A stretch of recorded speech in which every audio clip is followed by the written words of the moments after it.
Ketika Jumbo menempati posisi teratas film Indonesia terlaris sepanjang masa dengan jumlah penonton lebih dari 10 juta orang, kita sebenarnya bukan cuman merayakan milestone baru dunia animasi itu sendiri, tapi juga para animatornya, modelernya, character and environment designernya, storyboard artisnya, visual development artisnya, audio engineer-nya, dan puluhan atau bahkan ratusan profesi lainnya beserta skill set mereka yang terlibat dalam produksi atau pembuatan sebuah karya animasi. Nah, dalam isu pentingnya mendukung usaha atau industri lokal, bagian ini tuh jarang disorotin. Bagian apa? Bagian pengembangan SDM dan skill set yang terlibat di dalam sebuah bidang usaha atau pembuatan suatu produk. Sama halnya dengan isu akuisisi Gotoh oleh Grab. Beberapa waktu lalu dibahas sama Ferry di Malaka, di mana di videonya dia bahas bagian makroekonomi dan industri. Nah, di sini gue pengen kita zoom in ke isu pengembangan SDM dan skills.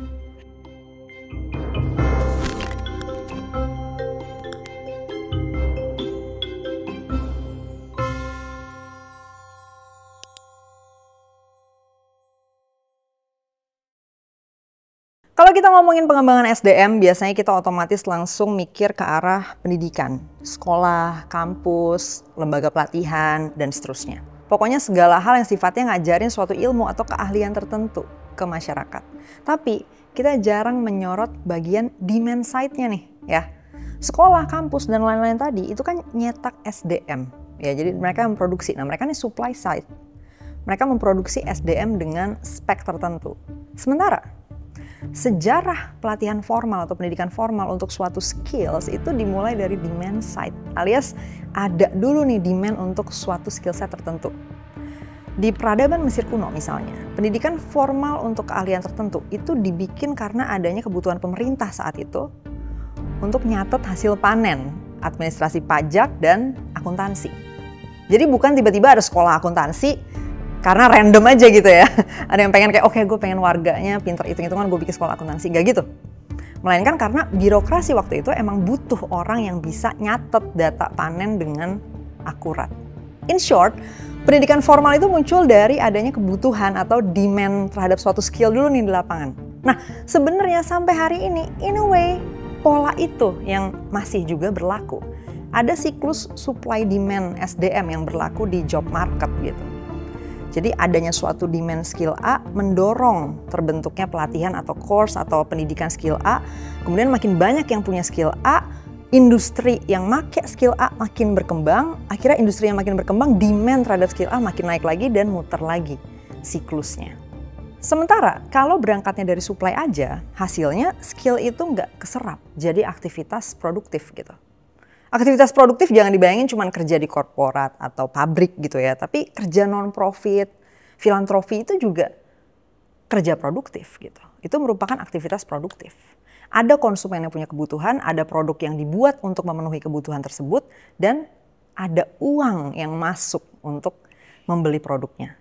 Bayangin, misal ada 1 juta orang yang ngambil pendidikan tinggi atau vokasi atau pelatihan di bidang filantropi, tapi cuma ada 100 institusi non-profit dengan kebutuhan masing-masing 10 pekerja dengan skill tersebut. Artinya, serapan SDM-nya cuma 1.000 dari 1 juta supply tadi. Jadi 0,1% dari supply-nya. Disinilah akan terjadi produktivitas yang hilang. Makanya penting kan ya, adanya keseimbangan siklus supply demand SDM tadi supaya sistemnya berjalan dengan sehat. Sekarang kita terapin ke isu akuisisi Gotoh oleh Grab. Ketika kita bicara sedikitnya supply SDM dengan skills di bidang teknologi yang level advance atau level atas, kita nggak bicara soal demand side-nya gitu loh. Apakah ekosistem kita mendukung untuk berkembangnya SDM dengan skill set seperti itu? Gotoh sebagai flagship company di bidang teknologi yang dikembangkan oleh orang-orang Indonesia menjadi salah satu pilar penting dalam konteks menjadi mesin yang bisa mendorong dan mewadahi berkembangnya skill set di dunia teknologi ya, dari yang bagian dasarnya sampai advance gitu kan, sampai tingkat atas. Ketika ada isu akuisisi, gue nggak memikirkan gimana dampaknya ke SDM. Kita tahu Indonesia tuh punya kekayaan sumber daya alam yang cukup besar dalam berbagai bentuk, mulai dari emas, nikel, minyak, gas, dan lain sebagainya. Tapi selama bertahun-tahun, full ops di sektor ini tuh dipegang sama perusahaan-perusahaan asing.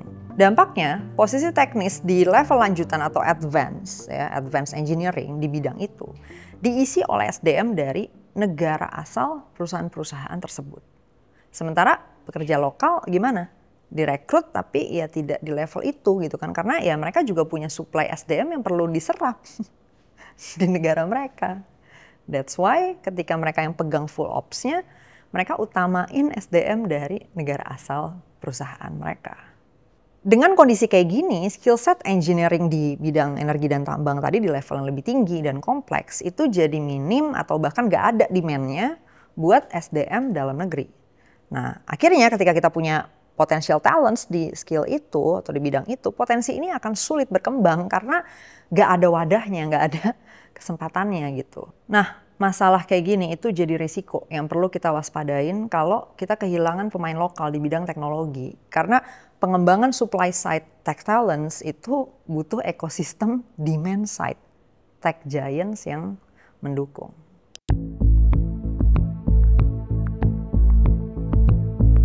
Kita udah bahas bahwa tanpa ekosistem yang butuh skill tertentu, talents dengan skill itu nggak akan tumbuh.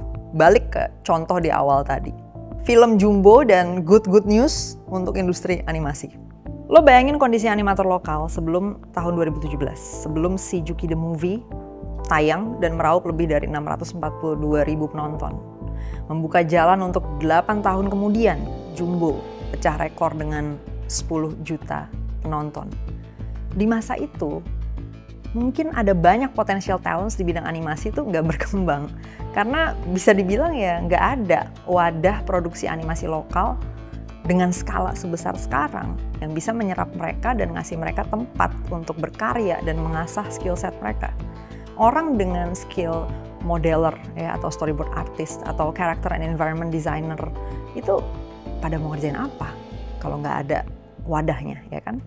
Sangat minim ada pipeline kerja panjang dan kompleks dengan standar produksi profesional yang bisa menjadi ruang penerapan skill set mereka. Sama halnya dengan tech industry.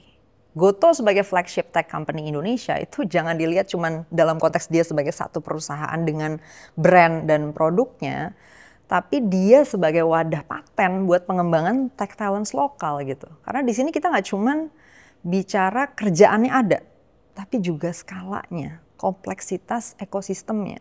Dan Gotoh udah punya ini semua, sudah di level itu. 15 tahun beroperasi, ribuan tech talents yang udah diserap, ratusan juta users yang menggunakan produk. Itu environment pendukung yang gak main-main buat pengembangan SDM teknologi gitu. Sampai sini mungkin ada yang mikir, lah kepemilikan di tangan perusahaan luar kan tetap bisa nyerap local talents. Kalau cuma diduga-duga atau dibayangin aja, ya emang harusnya bisa-bisa aja sih.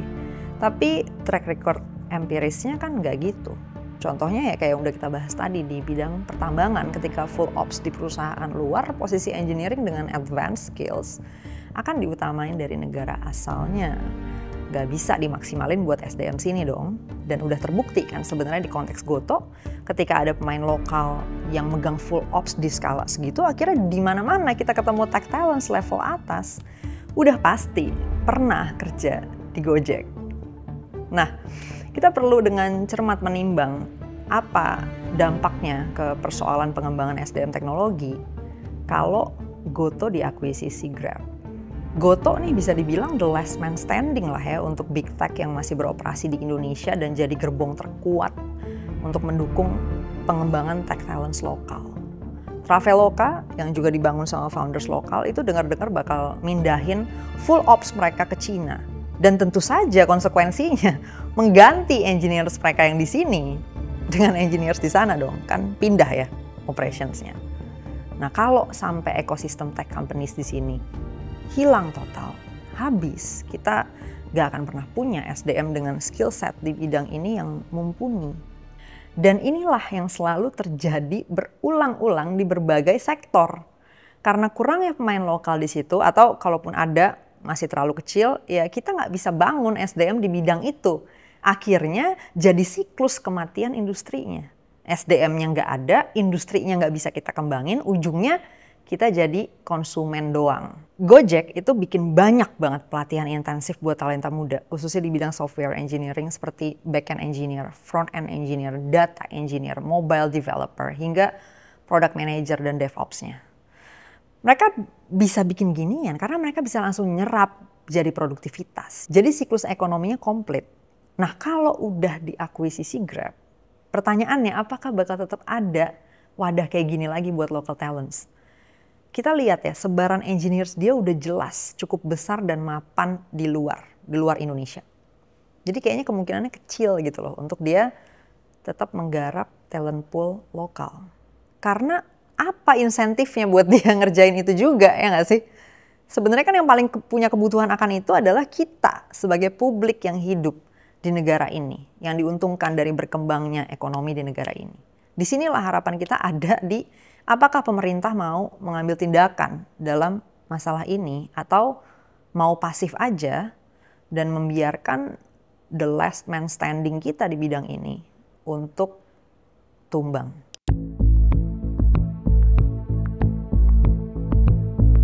Di awal tadi kita udah bahas soal gimana siklus supply demand SDM itu perlu dijaga untuk kesehatan sistem, terutama dalam kaitannya dengan manajemen SDM nasional. Dari situ kita jadinya harusnya udah sama-sama paham gimana isu akuisisi Goto oleh Grab itu sebetulnya bukan hanya berdiri di skop isu bisnis dan industri, tapi juga SDM. Kita dihadapkan pada risiko hilangnya ruang aktivitas produksi di bidang teknologi yang terbesar yang kita pernah punya, yang selama ini jadi tempat belajar, latihan, dan pengasahan skills buat ribuan tech talents Indonesia. Gue ngelihat ini salah satu momentum di mana kayaknya negara perlu intervensi. Ada masa depan yang kita pertaruhkan di sini. Cita-cita anak-anak, kesempatan untuk melesat di bidang ini, dan tentu saja nilai ekonomi industri ini yang bisa mewujudkan kesejahteraan untuk banyak orang yang terlibat di dalamnya. Itu semua yang kita pertaruhkan di isu ini. Jangan sampai di persimpangan ini negara salah langkah dan akhirnya untuk kesekian kalinya yang kita dapat hanyalah wasted potentials dan underutilized assets. Segitu dulu pembahasan kali ini. Sampai ketemu di video lainnya. Gue Kania Cita, salam masyarakat baru.